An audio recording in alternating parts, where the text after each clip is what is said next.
I'm Commander Shepard, and this is my favorite Lorecast on the Citadel. Welcome to the Mass Effect Lorecast, the podcast where we explore the vast universe of lore behind the Mass Effect games. We'll talk about all the details you may have missed, ask the hard questions, and more.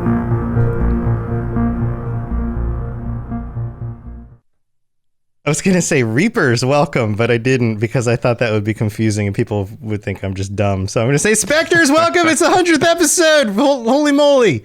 Hi, guys. Yes, I'm so ready. What? Reapers are welcome to this episode, too, strangely enough. This is Tom. That's Sam.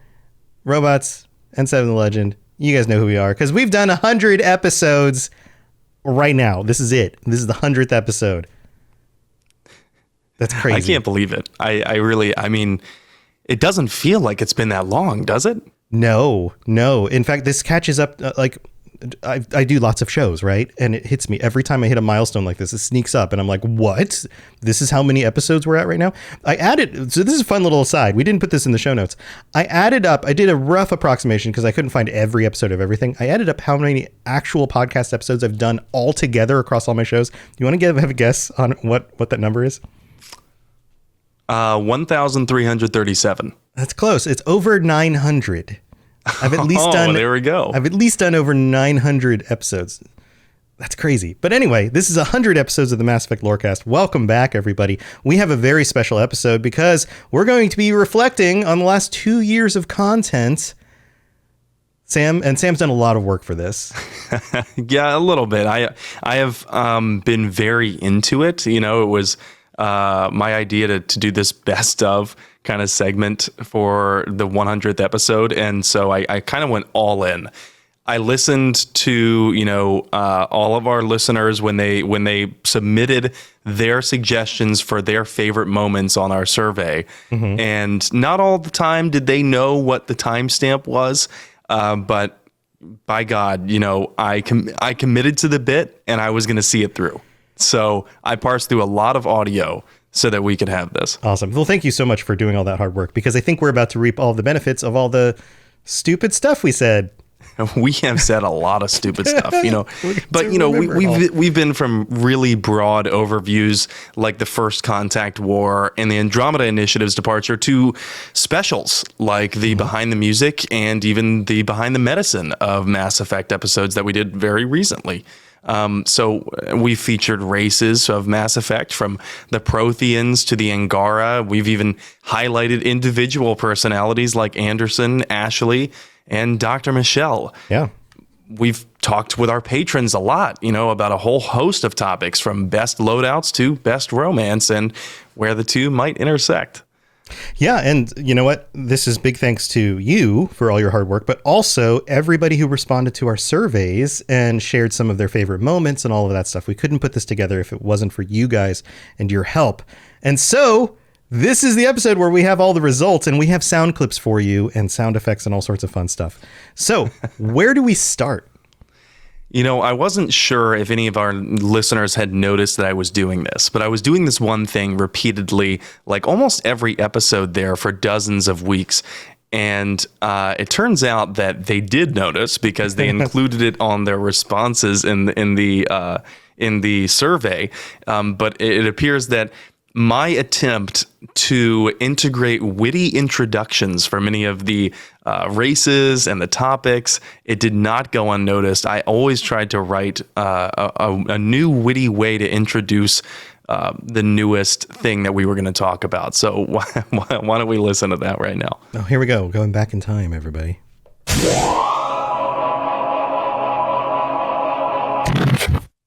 We're talking about the rotund, breathy, bowling ball, masterful merchants, and bountiful banker blob race. Oh my God. Volus. Oh my God. Yeah, and they look like Danny DeVito, and you sent me a picture of Danny DeVito if he was a Volus. Today we're going to be talking about the Turians. They are the tall, dutiful, imposing, rigid, cool, but collected, peacekeeping bird people of the council. I've never thought of them as bird people, but they are kind of birdy, aren't they? A race that is worth discussing very slowly. Very slowly. Very slowly. This week, we are talking about a species pretty unique to the series. I'm not going to do the whole thing that way. I'm not going to. That's a bit. That's not like a method acting technique. To the series. So we're discussing the slow moving pachyderms of the Mass Effect universe, and they are a race that kind of reminds me of Eeyore. And that race, of course, is the Elcor. Yeah. Wait. And so today we are talking about not Space Dad, but Space Uncle. Space Uncle. And he's a cool uncle, too. Space Uncle Admiral Stephen Hackett. How awesome is it that... More recently, we took a character dive into Joker and then the Normandy itself. We're going to talk about the Ghost in the Machine, Edie. So, yeah. And of course, the Batman. Yeah, there you go. There we go. So, yeah, okay. So the Joker from Batman episode. Yeah. I feel like he'd be quite antagonistic, but I guess he and the Normandy's Joker do have that in common, because the Normandy's Joker is, as we all know, just as likely to crack wise remarks as he is to crack a bone. So there you go. That's pretty in common. Did you notice something different on the intro? I sure did. And that voice that you just heard in the intro was none other than Mark Meer, also known as Solomon Gunn, aka Opold, aka Niftu Kal, the biotic god.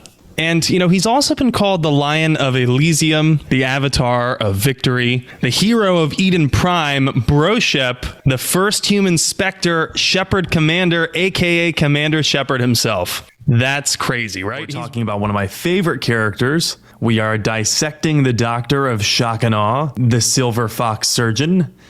We are examining the physician that I would like to examine. Do you want to explain? You want to go into a little more detail about that? Why is that, Sam? For people who have listened to me off air enough, they know that I have an inexplicable attraction to Dr. Chakwas. Dr. Chakwas. A very special guest joining us. You probably recognize him from his standout roles like the Elcor bouncer, Niftu Kal, the biotic god, the preaching Hanar, and who could forget Blasto? No, of course, I'm joking, because we have with us someone who needs no introduction, the man behind the voice of Commander Shepard, Mark Meer. Thank you for joining us, Mark. Not at all. Thanks for having me. And happy N7-Day Eve. So I found it only fitting that the character that would be following up the guns would be one of the first squad mates we get, and one who hangs out in the Normandy's armory cleaning the rifles. It is the sassy, badassy, with quite the fine chassis, the warrior poet, Ashley Williams. You just said that. You just said badassy and fine chassis. Oh man. All right. So I am the poet, I guess. Oh God. I'm the one that does the dad jokes. You're taking my job. All right. So let's get started. That badassy one. That one was actually named itself. So a number of our listeners had responded to that survey and said, sassy, badassy with quite the fine chassis is a perfect way to describe Ashley. Mm-hmm. So yeah, your descriptions are really stellar. Out of this world. Completely out of the world. Yeah. Out of the galaxy. Even. Out of this galaxy. Oh man. Okay. Any other thoughts on these?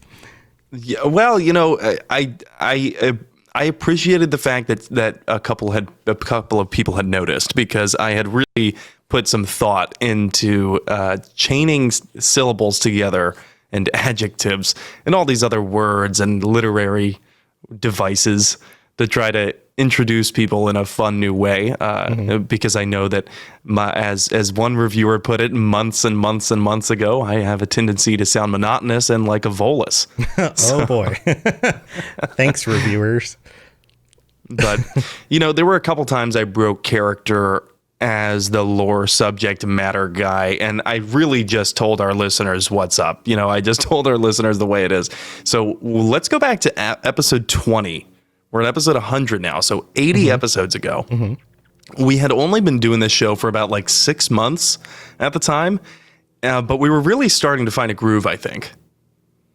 Yeah, it takes a little while to really kind of do that, to find your groove. I mean, I've done this with a number of different shows, right? And you always start with doing the show and then having your co-host and then trying to figure out the format of the show and the chemistry between the hosts. And then the audience shows up and the audience starts to grow a bit. And so by this point, like 20 episodes in was still pretty early, but we had already like the show exploded with Legendary Edition coming out. It did. And we jumped up pretty quickly to roughly, I don't know, 19,000 downloads a month. And it was huge, like a very unexpected, very quick growth. Like, wow. Yeah, we were reaching, I think, within the top 50, and I think we breached the top 25 video game podcasts in the world. On Apple, which was insane. In the Apple charts. I never anticipated that. Right. It was that big push initially that shot us up there. And then since then, we've regularly jumped up into the top 100. Like every week, we're somewhere in the top 100 usually. So yeah, and so it was just the like I've said before, the growth was meteoric. And all of a sudden, I had a lot of new people messaging me on Discord. A lot of new people joining, and saying, like, in the Robots Discord, hey, what's up? I listen to Mass Effect Lorecast, and it was so new to me that anyone would be listening to my voice, let alone talking about Mass Effect. And they're like, yeah, I deliver mail, and I'm listening to you guys talk about like badassies, sassy, quite fine chassis while I'm delivering mail. Every other person who ever writes in is like, I'm a truck driver. I spend all my time on the road, so I listen to podcasts all day long. Thank you so much for the show. Like, that's like every other person.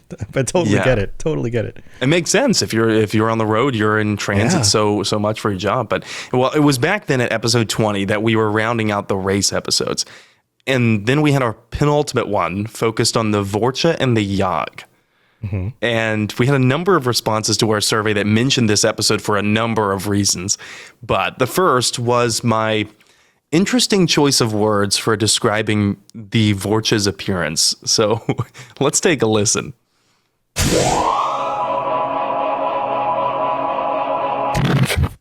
They evolved on a planet called Heshtok, which is a small, highly volcanic planet with a toxic atmosphere. Most of Heshtok's ecology has been eliminated through both aggressive consumption and environmental factors, which means that the planet is now covered in weeds and what the Codex calls hardy vermin. Ooh. Takes me back to playing Vermintide with you last night. Yeah, those are some hardy vermin. That's for sure. So the Vorcha come from the Ratmen world. That's basically what this is telling us. Yeah, if there's a natural predator for the Warhammer rat people, then it's these guys. Which makes sense because of all the races in the Milky Way, these guys really, really do look like they would eat rats. Absolutely. I mean, they have the teeth for it. Like they would just gobble them up like Zoidberg gobbles up garbage. And their borderline, like uninhabitable environment on Heshtok leads to an insanely adaptable race, which is by far the most unique and interesting characteristic about the Vorcha. So first of all, they have clusters, like each individual Vorcha has clusters on the Vorcha's body of what are called non-differentiated cells. More or less, we see these in some animals on Earth, primarily flatworms. So these are kind of like stem cells, or at least a secondary phase after stem cell.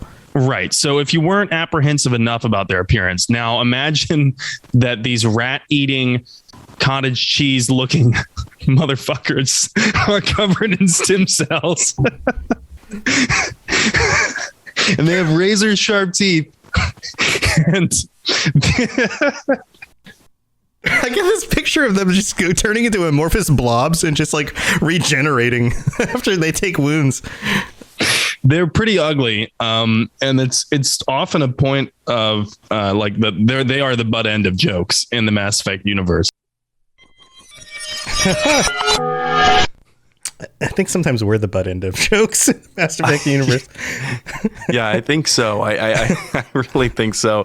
I got creative, with my language and how I described the Vorcha, but I don't think that you could accurately communicate to anyone just what these people look like, or at least the spirit of their appearance, without being a little bit vulgar. They look vulgar.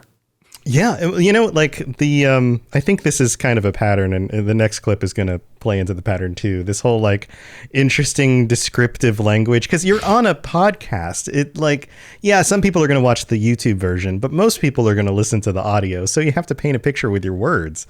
And maybe this is one of your skills you didn't realize you had until you did the show.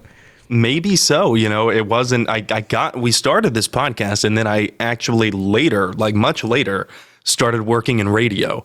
So, I mean, which came first? I was a writer before then, so maybe that has something to do with it. But, this whole like joking around with language thing and our alliteration is actually where we came up with one of our favorite ways to describe the Krogan. Oh, yes. Here we go.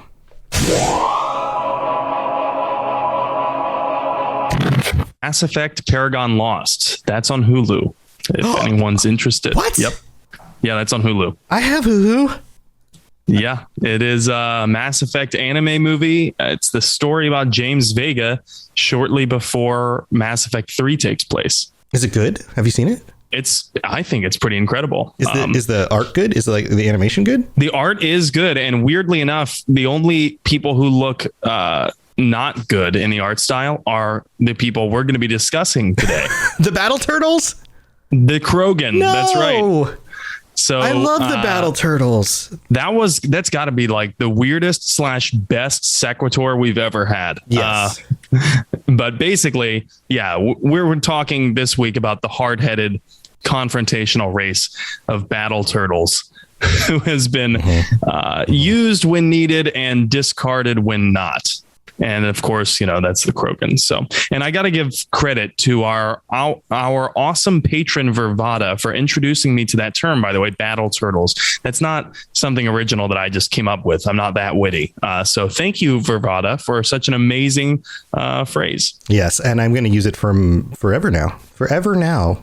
They will be my Battle Turtle buddies. BTB. Battle Turtle buddies. Battle Turtle buddies. Getting my back. So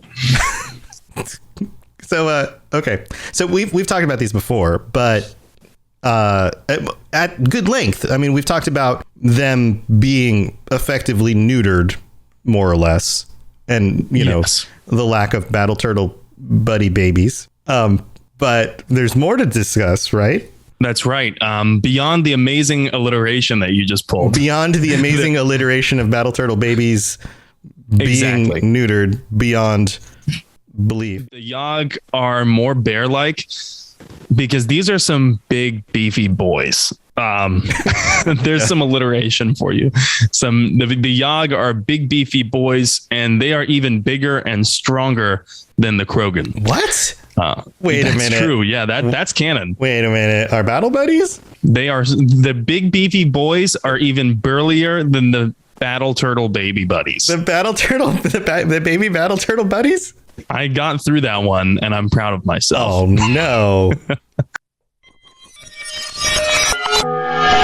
Yeah. So, man, that was, oh, these memories are so good. That was so silly. But it spawned merchandise.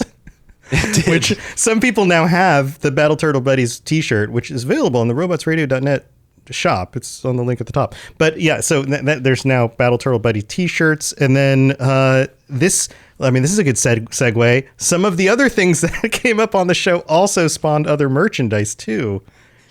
They did. Yeah. The Milky Way Music Fest. That was another one of our ongoing jokes that we had. I think there were so many episodes where we brought up the Battle Turtle baby buddies. I couldn't go through all of them and clip them, but the same goes for this recurring joke about us making bands out of the weird ways that I phrase things. And so now I know some of our listeners actually have those shirts. And now here's an excerpt from way back when that, even though people didn't mention it in our survey, I knew we had to include it. It's truly, I think, an iconic moment from our show's runtime. Let's go way back to one of the biggest stars of the Milky Way. Here we go.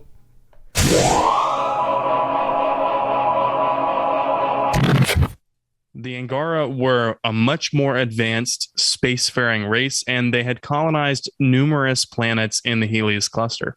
And then the Scourge came along. The Scourge might sound familiar to some of you because it's the dark energy storm in Mass Effect Andromeda, and it ruins electronics.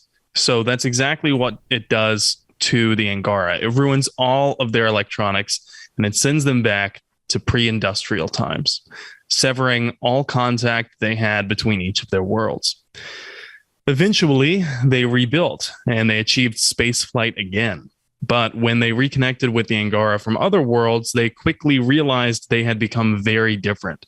Religious beliefs diverged, hundreds of different languages developed, ideas on governance changed. I mean, you name it, right? This is likely the based on the concept of natural selection, evolution, and Darwin's finches. Mm-hmm. Okay. You know, you separate two populations long enough, Right. and they become different. Like you had just mentioned in regards to the cat earlier. Yeah. Darwin's finches. I mean, that's a good way to put it. It just kind of sounds funny, but yeah. Yeah, like Darwin's Finches is the new Disney movie coming out. Right. Or it sounds like a 90s folk band is what it sounds like. Hey, thanks for coming to the festival. We're Darwin's Finches. Thanks for being here, everybody. This is our new tune called Space Traveler. If you like us, please sign the guest book with Lisa afterward. Buy a t-shirt. Enough about, Buy a t-shirt. Wear some beads and try our patchouli oil. They're super into hard kombucha, which I feel like some of the people around me in Portland might take offense to if they listen to this. Probably. But this is important. So this whole point about like severing contact between two populations, the two populations then becoming very different. This concept is very important to keep in mind in regards to the Ket's conflict with the Angara, because the Ket exploited these differences on purpose. The Ket invaded the Helios cluster in about 2744, so about 74 years before the Nexus arrives in the Helios cluster. And of course, when the Angara first meet the Ket, they try singing Kumbaya around a campfire, thinking everything will be okay. We brought this really cool band. It's called Darwin's Finches. You guys want to sing along? Their hit song is Kumbaya. They did this really cool cover of Kumbaya. It's nothing like you've heard before, though. It's a totally different rendition. It's totally chill. You're going to love it. So that was the origin of Darwin's Finches. And I think that became the whole, that was the beginning of the whole bands thing. Yeah, that was the very first one that we made. And then we had a number of them after that. We had the Wealthy Pigeons. Mm-hmm. We had Mitochondria and Osmosis. I think that was the slam poetry one, right? Yes, right. Yes, yeah. We definitely stayed on topic all the time. All the time. We are well known for never veering off of topic, never having offbeat humor. Mm-hmm. No, that's definitely not true. Because we've had pretty lengthy tangents, and we've also kind of gone off the rails at times. And so while I was looking for that file, I actually came across another one of probably everyone's favorite memory from the show. At least I hope so. It's certainly one that's brought up a lot, but it wasn't requested by anyone. So I hope people forgive me, but I think you all will like this one. And let me tell you, before you play this clip, Tom, I guarantee you don't know where this is going. Okay, weird. Because we said it ourselves, but okay. Well, it starts in a very peculiar way. And this is a curveball of a clip, but let's play it. All right, here we go.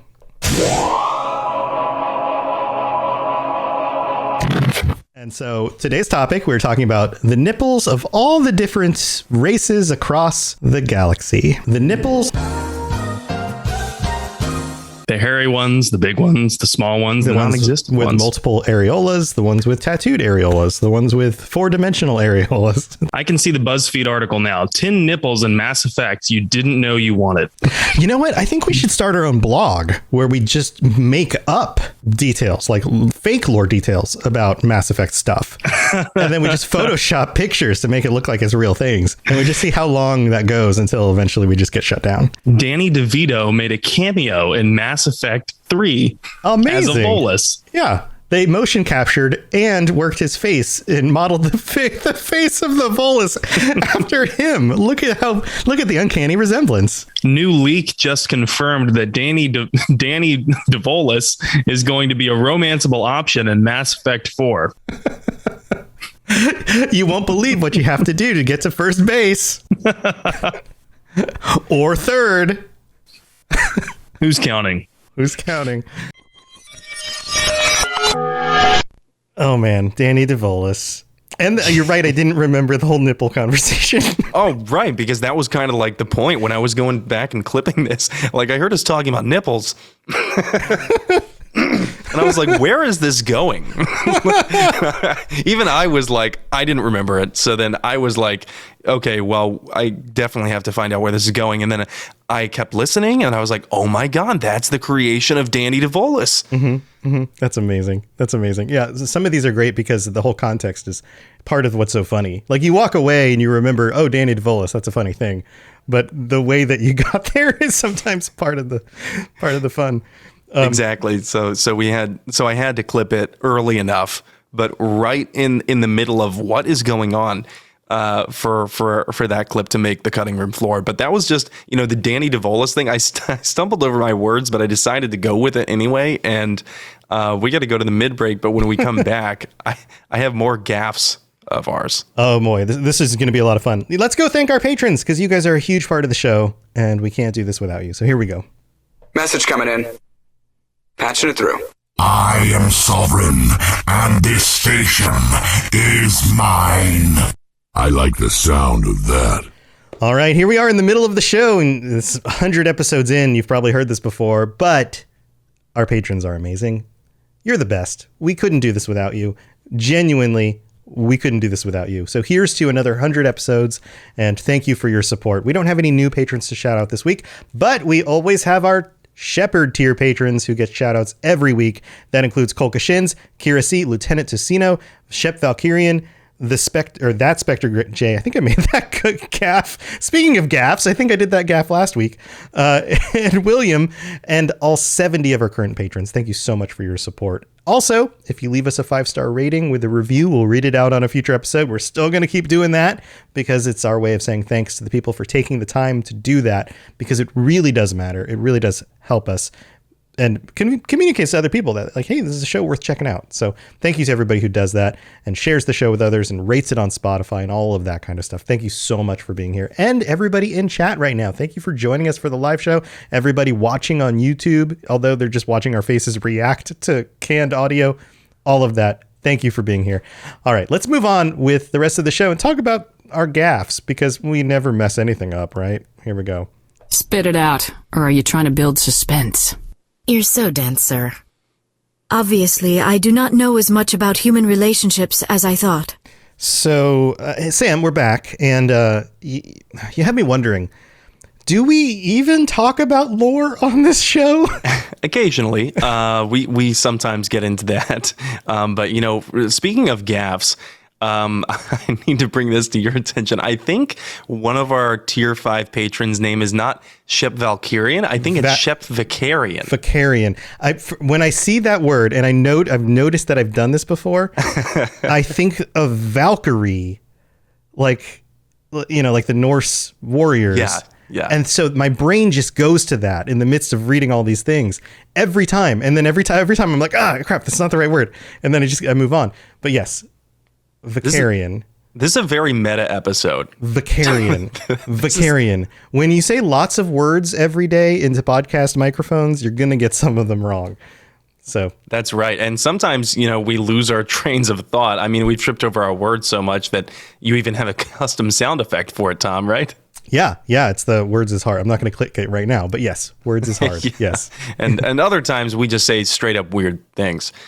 So here's a compilation of our best gaffes so far.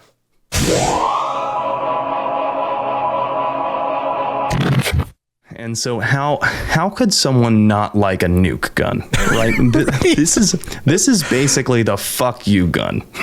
Yeah. And it's my personal favorite because like anyone that's watched my streams knows that like after a few deaths in a certain engagement, I get so rattled, and eventually like if I have the cane on me, like I'm like, all right, it's enough child's play. It's time to sit the fuck down. I'm coming this out. I'm pulling this thing out.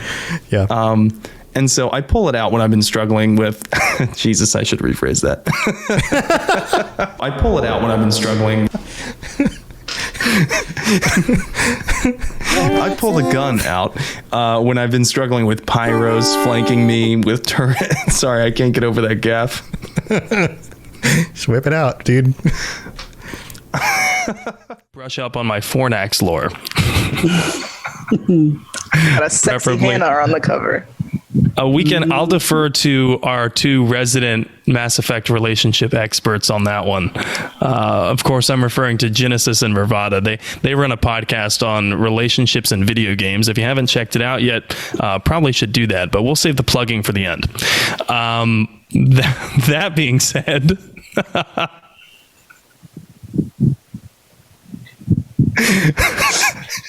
Sorry, I amuse myself.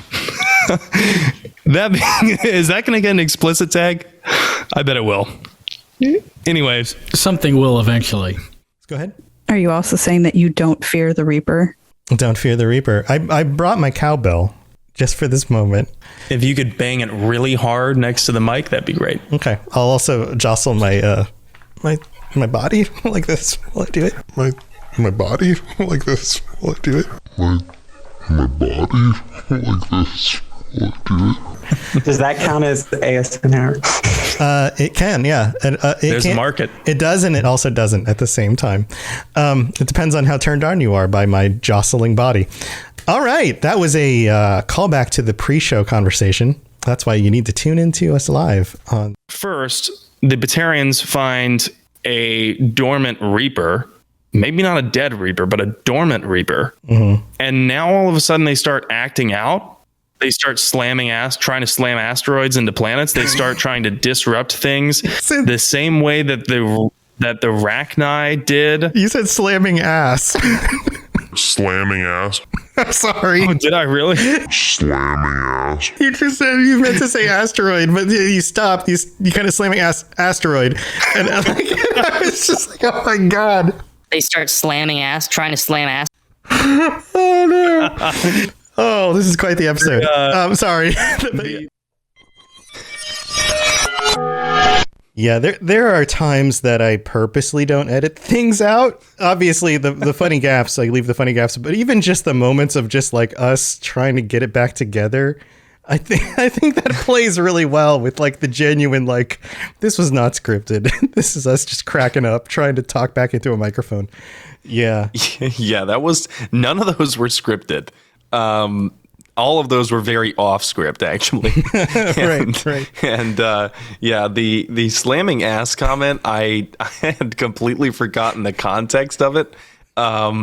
But man, that might be one of my worst gaffes that I've ever made ever. It's so good. It's so good. What's also funny is I'm thinking back to the previous conversation about making t-shirts. We could have made that a t-shirt. We should have made the slamming ass comment as that t-shirt. Oh man, that could have gotten some weird looks though. Imagine wearing that to the mall. Oh, what is even the picture? Okay.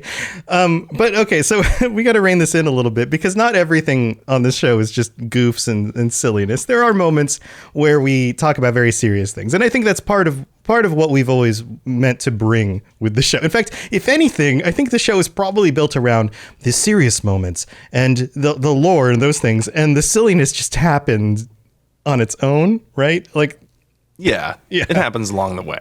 And so the lore does bring up a lot of these things, these real life topics that people struggle with. And so I think if you were to take a pie chart and divide it between like serious and silly, the vast majority of what we talk about is going to be serious. But we do have those silly moments along the way. But you know what I'm told was one of people's favorite episodes? It wasn't one of the funny ones. Mm-hmm. It was one of the most tragic ones. And it's the story of what happened to Joker's family. So let's take a listen to some of what you've assembled for that. Here we go.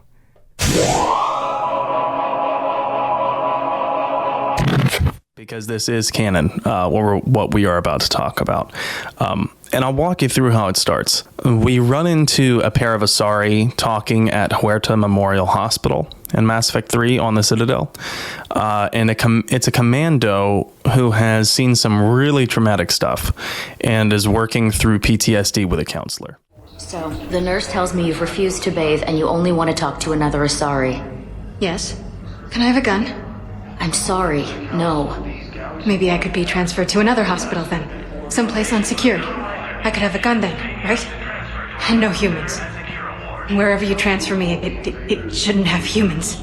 The humans are our allies. You don't trust them? No, it's not that.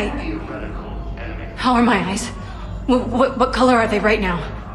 Maybe you could tell me what happened. We were deployed to Tiptree. It's a small human colony. We were supposed to help with evac. The enemy was landing. Just scouts, the Turian things, a few of the big ones. We were spread over half the continent, getting colonists to shuttles, wiping out husks. It sounds like you were doing good work. Could I have a gun? I'd feel a lot better. Just tell me what happened at Tiptree. We're at this little farm. We'd killed a few enemy scouts, and it's quiet. The shuttle gets called away for support, so I'm there for the night. The humans get me dinner, show me around. One of them, this freckled farm girl, maybe 15. She wants to hear all about what it's like to be a commando. You were probably the most exciting thing ever to land at her farm. Yeah. She's saying she wants to be a pilot, and I say that life on a ship is grimy, and husks start pouring through the door. Goddess. So I ran. I got out of that farm and into the hills. I pulled the farm girl after me. All I wanted to do was live through the night. So after 2 days, I still don't have a gun, because those Turian things, you can't use theirs. I realize that shuttle isn't coming, not unless I get back to the farm and my radio. And the farm girl? She was with me. Even killed a few husks. With a stick. I got to... I'm going to transfer out of that because it goes on for a while, right? And is there something else you wanted to point out from that specific section I should jump to, or what do you think? Sure. Well, it goes on and tells the rest of the story. Yeah. And ultimately, spoiler alert for anyone that cares, the Asari ends up taking care of Joker's sister, Hillary. Mm-hmm. And in their attempt to escape Reaper forces, Hillary breaks her leg, and the Asari has to silence her. Right. So that the Asari can survive. If you haven't listened to that episode, go back and listen to the episode about Joker's family. And one of the reasons why I think this resonates so much with the audience is the terrific quality of the voice acting in the game. The fact that we're not watching any of these things happen, we're just listening to them be explained, and yet it's so emotional and gut-wrenching. It is completely so. And so that's one of the things that we talked about after all of those clips, especially when, Joker goes and asks Liara about records from Tiptree. And Liara says, well, I don't have any names, but it does look like there was an evacuation, mostly women and children. And Joker says, well, then maybe I only lost my dad. Yeah. But he mentions his sister's name during that conversation, Hillary. And so the player puts two and two together that Hillary is the farm girl that the Asari had to kill to escape. And it does a few things well. It does the voice acting well. It does the entire depiction of PTSD, I think, very well, because the Asari continually keeps reverting back to that demand of, can I have a gun? What color are my eyes? Right. And that replicates the cyclical nature of PTSD's thought process. Never feeling safe. Yeah. So it's a real life, topic, and people really struggle with this kind of thing. And I think that's another reason why it resonates so well with people.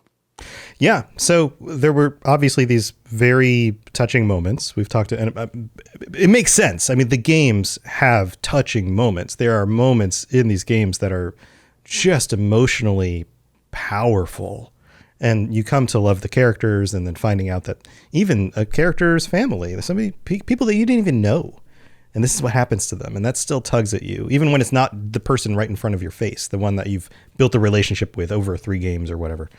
But there's that stuff, but then we've still got some other goofiness that comes about from the show. And you guys told us that you like some of this other stuff as well, right? Yeah, so we saw your responses, and it turns out that not only am I a fan of impressions, anyone that stopped by one of my streams has seen a couple. I do Bane that I've done on here before, an old man. I should talk like an old man. Just old man. My back hurts. Yeah. And I can, on occasion, do a pretty good Arthur from Red Dead. But, we've done a few of impressions during the show's runtime, and apparently people like them. All right, so here we go. Here's some of the impressions.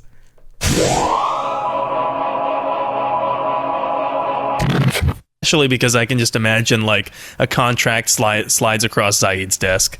He looks at it and he goes, "Too fucking messy," and then he tosses it, and that contract comes across the Eclipse desk, and they're like, too involved."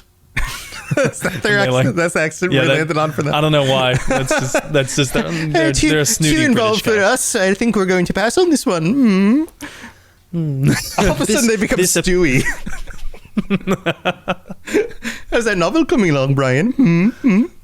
We're gonna have to pay Seth MacFarlane for that one. Oh God! Oh no! He already has enough money. He should give us some of it. But for Talid, why would they agree? Like, why would they agree when he went to the blood pack and said, "I need a bodyguard"?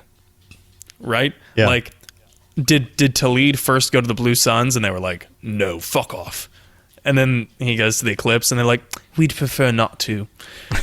And then he goes to the blood pack and they're like, "I've in almost any environment because they are like, the tardigrades of the Mass Effect universe." So of course mercenary groups would be super down to recruit them. Oh, and by the way, you don't even have to provide them with room and board because they're cool, like chilling in the corner. Yeah, right. Yeah, just give them a floor to sleep on. They're cool. Yeah, exactly. They don't seem to care really. Like, I don't think luxury is a huge thing in the Vorcha economy. By the way, when I was researching this, not a single damn thing I could find about a Vorcha economy. I don't think that they have one, really. Nope. So give them a rat to chew on and a floor. I really wonder what they get paid in. Rats. Like, how do you pay a Vorcha? Rats. Trident layers. Rats. Rats and floors. Rats. Yeah, it's more and more rats. The more rats, that's how they determine like their social hierarchy. Who has the most rats? Yeah. I have 3 rats. How many do you have? That was a pretty good Vorcha. That's a pretty solid Vorcha impression. Hire me, BioWare. And we can't do all of the impressions. We'd have to clip all sorts of stuff across so many episodes. Oh my God, so many. I mean, we have really done quite a few. But I hope that those hold up. And if you're interested in hearing more of our impressions, then I guess you'll just have to go listen to the rest of the Mass Effect Lorecast. Bane's a fan of your stream. Ah, yes, the rat munchers. The Vorcha. So speaking of doing voices, we've had some very famous people on the show. We have. I've reached out to a few, and there was a guy who plays a pretty big role in the game who just joined us for this past N7 day, and then the N7 day before that, remotely. So the first time that we had Mark Meer on the show, albeit it was from a pre-canned audio, I couldn't believe that he really actually just replied to me when I reached out to him over Twitter. And I said, "Hey, could we just ask you a question?" And then he said, "Sure." And then he just, emailed us the audio file of him answering it, and then took care of some, custom requests from us, like this is my favorite Lorecast. But then to be able to chat with him the second time was fantastic. Like, yeah, I mean, I've played the game for so long. I can't think of like, have you been able to interview Wes Johnson? Oh yeah, for a comparison. Yeah. I've had Wes Johnson on the Fallout and Elder Scrolls Lorecasts. I've been able to talk with like, I don't know, 10 or 12 other voice actors that have done games like Fallout and Elder Scrolls during some of these big events. And man, these people, what awesome talent. And then also some of the nicest people you'll ever meet. Like, these people are amazing. What they do for the fans, even when they're not, I mean, they got paid, they did the recordings, they did the games, and a decade later, they're still chatting with fans and responding to emails from schmoes like us who are just like, hey, we got a podcast. Right. And just so everyone knows, like, Mark Meer never asked us for payment for anything. No. Not, I mean, there wasn't even discussion about that. It was just let me see if I can work it in my schedule. Okay, I can do it. Let's set it up. Yeah. That was it. So it was very cordial. So we're very appreciative of that. But, you know, those interviews, probably one of the highlights of my content creation career, or, you know, even included with media, since that's what I do full time. Yeah. Very cool stuff. So we've got a clip here from Mark Meer. So let's give this a listen.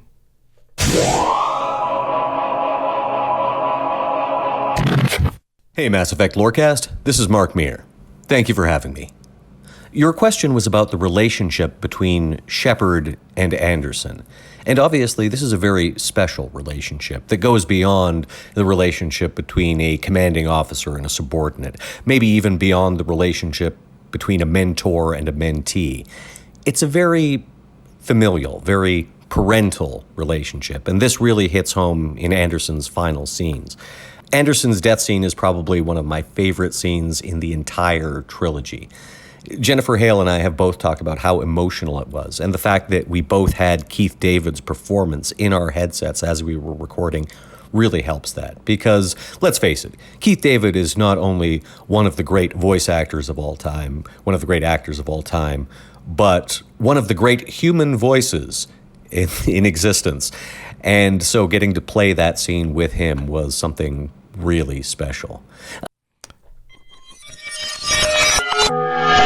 Yeah, I'm going to pause it there because that goes. It's another clip that goes on for a while. And if you'd like to go listen to both episodes from N7 Day, where we have Mark Meer's voice or him as a guest, then you're welcome to go check that out. So yeah, but also one of the big highlights of doing this show is being able to talk with people like Mark. Definitely. And, you know, the second time that he was on the show, we asked him, what exactly, you know, how was it trying to voice a character that is supposed to be a blank slate? You know, and he told us very frankly, he was like, you know, there were a lot of times in Mass Effect 1 where I would deliver something with too much emotion. And then the direction was, we got to bring that down a little bit. Because not only is Shepard a soldier and doesn't crack under pressure, he says, but, you know, it's also a matter of not everyone's going to stick with pure Renegade or pure Paragon. So you can't make it too mood flippy. You know what I mean? Right. So he helped us understand that once and for all, which was nice. And he also commented on, you know, the traumatic impact of the war on Shepard and how that's why by Mass Effect 3, he was allowed to give, his direction was allowed a little bit more emotion in the way that he delivered those lines. Yeah. I mean, it loosens you up. You've been through a lot of stuff. So you're going to be a little bit more emotional, a little bit, I don't know, quicker to react or more, feel a little bit more about what's going on because you've invested so much in it and lost so much already. So yeah, totally and the makes collective sense. trauma is just, you know, weighing on Shepard by that time. That's what he said. So yeah, that was to say it was a delight to interview Mark Meer would be a massive understatement. Yeah. So that was one of the big highlights. But then we also have some other, there's another favorite moment that we'll be doing in the next clip. You want to talk about this a little bit? Yeah. You know, by far, we had an overwhelming amount of admiration for the Music of Mass Effect episode, which sadly, Tom, I know you were sick and you had to miss. Totally missed out on it. Yeah. It's like everyone's favorite episode. And I was just like, I think I probably had COVID at the time. I think ultimately that's what it was. And so I was just like, you don't want me in front of a camera or on a microphone right now. Fun fact, I didn't write this in the notes, but did you know that episode's anniversary is today. Oh, is it? Wow. It was 1 year ago today. Wow. That's weird. That's weird that it worked out. Isn't that crazy? Yeah, that's crazy. So, of course, it was very fun to record, and we interviewed two very well-trained musicians, Pipe Man and Mike, about the stuff. They're brilliant, but it ended up being 2 hours long. Yeah. That's how fun it was to talk to them. And you know when our listeners' favorite part took place? It was the end. Yes. It was the very end. The very end. You know, there's the joke about, they were happy we were done talking, but really it was 2 hours, 8 minutes in, after we had been dissecting some really tedious musical theory notes, that unless you're a music nerd, I would have guessed it would have made you tune out. Well, listening back to it, because I wasn't there for the recording, but editing it, listening back through the episodes, they did such a good job explaining it. And using examples and really helping people. I'm a musician, but as somebody who isn't a musician, putting things on a level that they would understand as well. So props to them, because that was huge. They were great teachers. And so, we've talked about it before. Statistically, most people stop listening to podcasts after about 45 minutes. Yeah. So I was so shocked. Yeah. At the number of responses that we received that mentioned this exact scene 2 hours and 8 minutes into this one episode. Yeah. You can track this stuff too on, like, for example, YouTube. I believe if you look at the audience data for how much people actually listen to an episode, that episode in particular, I feel like I remember in my mind, I don't have it in front of me, is like, there's the initial drop off where people are like, oh, it's a podcast with talking heads, I don't want to watch it. Right? Like that happens on YouTube. People are like, I want to see action clips while people talk. I don't want to see talking heads. And then after that initial drop off, the rest of that 2 hours is like a straight line. It's like, wow. Yeah, it's like, I mean, there's usually a gradual decline, but it's way more straight than the average episode. So yeah, I guess we are not as interesting as they are. So maybe they should do their own podcast. I said it back then, we really should bring them on for another episode, another music episode. But this scene is, just to set the scene, is we've been talking about dissecting why composers made tracks like Leaving Earth so moving, or where the shepherd light motif comes from. And then Pipe Man all of a sudden brings out this set of bagpipes, and I'm on a Zoom call with him, even though we never released the video version of that episode. So I'm on a Zoom call, and I just see Pipe Man bring out this set of bagpipes, and I'm like, what is going on right now? And then he belts out one of the most iconic, melancholic, and nostalgic tracks from the game. So let's take a listen.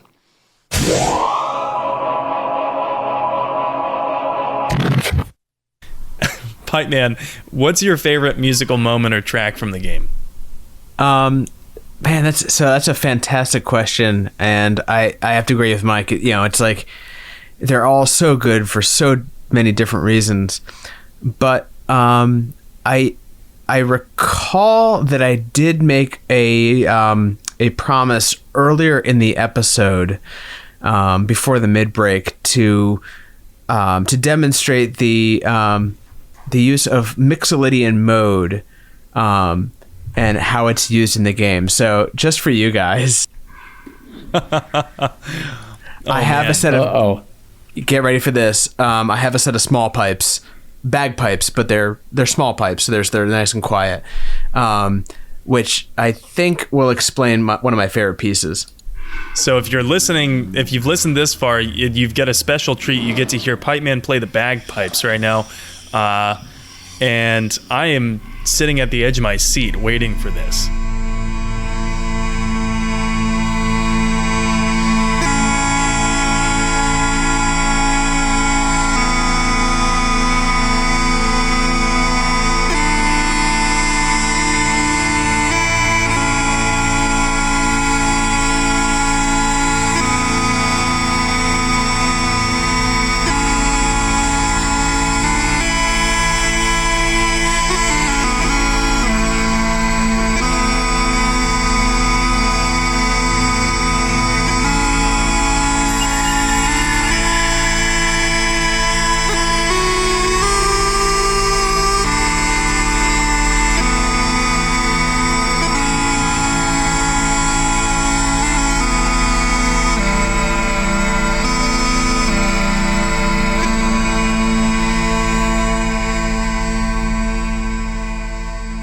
I think Donnelly would be so psyched.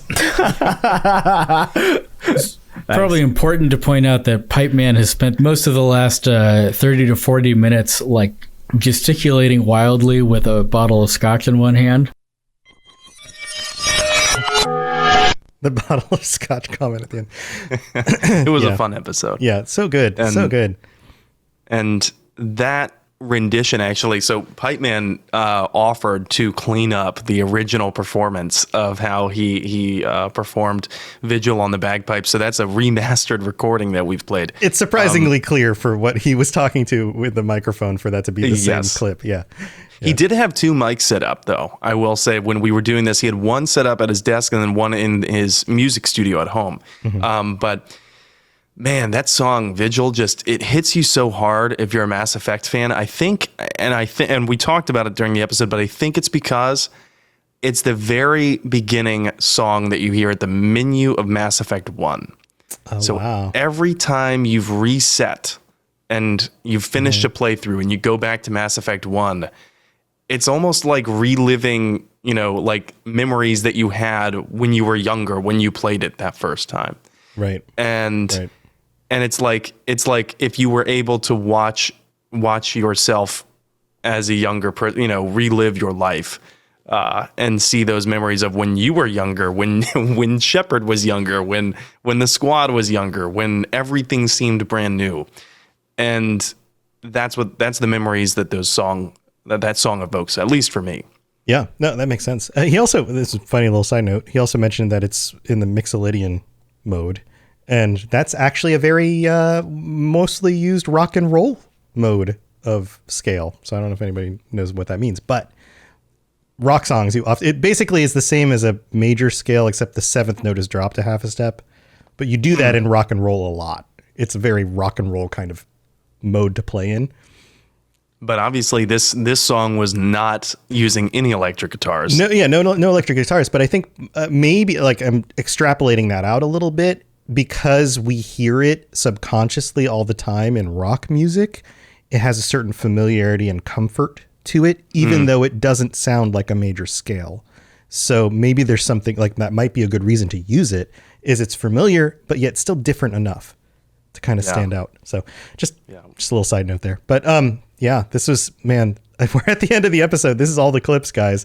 And thank you to everybody who took the time to chime in on what some of your favorite parts are. And this has been a really fun time, Sam, going back and just listening through what we've done over 100 episodes.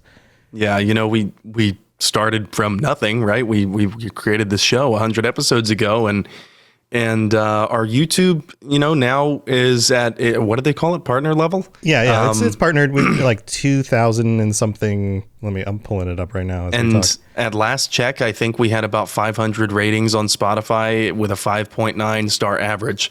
So I can't express to people how much it means to see that, because, we did this to start talking about Mass Effect, but I think the reason we keep doing it is because of all of you. Yes. And I've said it before. I'll say it again. This podcast and this podcast community and the people that I've met because of it have helped me through some of probably one of the darkest times in my life. When I moved and I didn't have a job, and I was really, I'm one of those people who needs a job. Like, I put a lot of pride into my work. So if I don't have a job, I feel almost directionless, without purpose. Mm-hmm. And this podcast fulfilled purpose for me during that time. And people were incredibly supportive. And in a pragmatic way, financially, it helped me make ends meet. Yeah. So, well, it has kind of become a job. I mean, it is my job, and it is, it's not your primary job, but it's a side job at this point. It's something that I would dare say you invest as much pride in this as you do your own regular main job. And having done podcasts long enough now, I mean, I'm going into my 5th year of successfully doing podcasts. That's to anybody out there thinking about doing content creation. It is absolutely scary. It's terrifying. You think that you might be sending things out into the void and nobody's ever going to hear you. And most of the time that is what happens. But every so often you might get lucky and make something work. But a big part of that is putting the work in and treating it like it's a real thing that you genuinely care about. And by doing that, you can build a community of other people who genuinely care about the same thing that you love so much. And I think that's what we found. So yeah, and it's just I've always believed if it's worth doing right. Yeah, and I feel an obligation to our listeners, to our patrons, of course, to get it right. And so that's why I put so much work into doing this episode 100. Of course, it was fun to relive the memories, but I was putting in, a few hours of audio editing after work every day, and I don't regret it. Yeah. I don't regret a single single moment. Sorry, I'm getting a little emotional, but well, I appreciate you and all the work you do and all the research and things of the past 100 weeks. So 100 weeks, man, that's crazy. That's like 2 years almost. Yeah, and we'll come up on our 2 years in just a few months from now. So, man, that's hitting real soon. Year 3. Maybe we should get a new intro music. Yeah. Oh man, we could. I'll look around. I'll see. Maybe we can get one of our famous musician friends to whip something up for us. We'll see what happens. But yeah. Thank you all for being here. This is a big moment for us, and I hope you guys enjoy it as well. And here's to the next 100, and who knows, maybe more announcements over the next 100 episodes of the next Mass Effect game coming out, and all the other stuff that we've got to look forward to with this franchise. So here's to all of that, and to all of you guys. And I don't know, big love from us. We wouldn't do it if it wasn't for you guys. So thanks for being here. Thanks, guys. All right, that's going to do it for this episode. Until next week, stay safe out there in the galaxy, and I guess we'll be back in a week with 101. So we'll see you next time. Bye, everybody. Thanks for tuning into the Mass Effect Lorecast. We'd love to hear your opinion and thoughts on the lore of Mass Effect. Reach out to us on Twitter at Mass Effect Cast, or check out the Robots Radio Discord. Also, you can send us an email at masseffectlorecast@gmail.com.